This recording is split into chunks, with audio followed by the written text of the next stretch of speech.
All right, today we're going to dive into something really old school but super interesting, the humble poultice. We're basing this explainer on the teachings of folk herbalist Walt. We're going to break down what they are, how they're said to work, and even get into some specific recipes. So let's just jump right in with something that's going to make you go, what? Ever heard of a spit poultice? Yeah, sounds kind of weird, doesn't it? But stick with me here, because we're going to explain what that is and why it's thought of as this super quick, in-a-pinch kind of remedy. Okay, but before we get to the spit, let's cover the basics. What is a poultice? At its heart, it's super simple. It's just a soft, moist mass of stuff, like plant material, flour, clay, that you put on your body to help with soreness or inflammation. You just hold it in place with a cloth. That's it. It's an ancient idea, and you'll see it's really, really versatile. So the big question is, how do these things actually work? Well, according to our source material, the main idea is actually really simple. It all comes down to two basic actions. A poultice can either push something in or it can pull something out. And this slide shows you those two sides perfectly. On the one hand, you've got your drawing out agents. Think of things like clay or activated charcoal. The claim is that these are fantastic for pulling stuff out of the body, like a splinter or maybe toxins from a bite. Then, on the other side, you have the pushing in ingredients. These are things like herbs or castor oil, where the idea is to deliver their helpful properties right through the skin. Okay, so maybe you're thinking, I want to try making one. What do you actually need? It's probably simpler than you think. The source breaks it all down into just 3 main parts, and one of them you don't even always need. So, number 1, you need your active material. This is the main event, right? The clay, the charcoal, the herbs. Number 2 is a binder. This one's optional, but it's super helpful. We're talking about things like psyllium husk or ground flaxseed. They just help hold the whole thing together and keep it from drying out. And that brings us to number 3, moisture. You absolutely need something wet, like water or aloe vera juice, because as the source points out, a dry poultice is a useless poultice. All right, now for the really cool part. Let's get practical. We're going to look at 3 specific recipes from the source so you can see how this all comes together. And we'll start with something you probably have in your kitchen right now. Yep, the potato. Who knew? According to our source, if you grate up a raw potato and make a poultice out of it, it's a fantastic remedy for burns, especially those really intense burns you might get from something like welding. But it's not just for burns. The source material claims it's good for a whole bunch of other things too. We're talking boils, swelling, mastitis, even things like spider bites and ear infections. Pretty amazing for a simple potato. And to really drive this home, the source tells this incredible story about a welder who got terrible propane burns all over his face. They just kept applying fresh potato and aloe poultices for hours and hours. And the result? He supposedly had 0 scarring. None.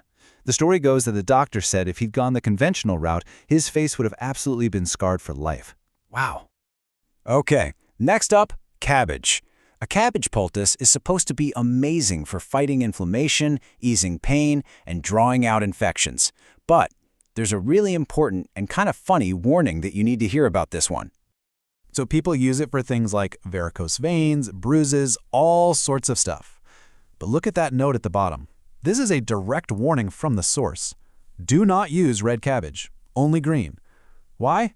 Well, because it will stain everything. And I mean everything.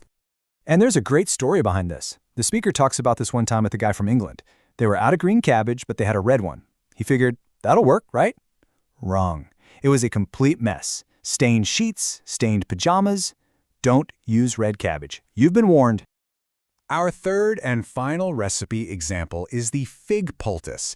This one has some really deep historical, even biblical roots. And according to the source, this is the one you turn to for some more serious problems like growths and cysts.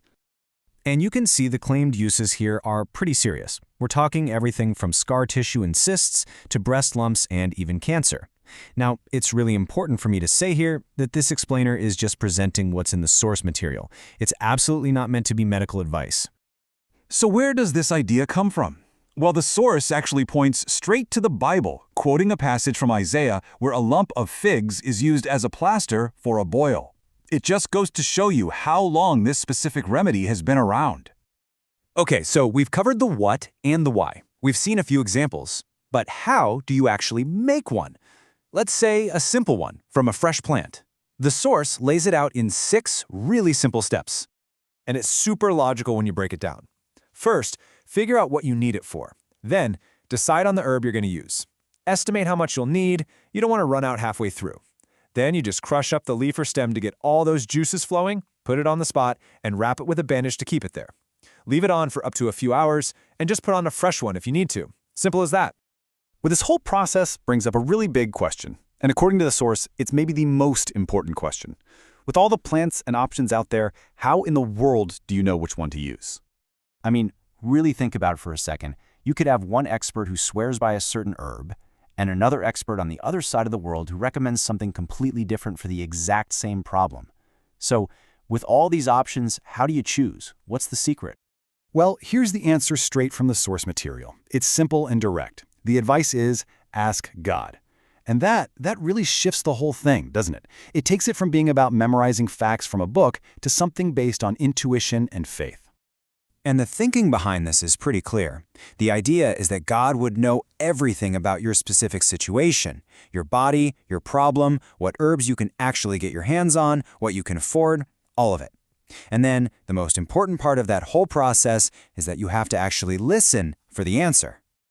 So really, the big takeaway from all this, at least from this source's perspective, is that making a poultice isn't just about mixing plants and water. It's about weaving together what you know about plants with your own intuition, and for this speaker, a sense of belief.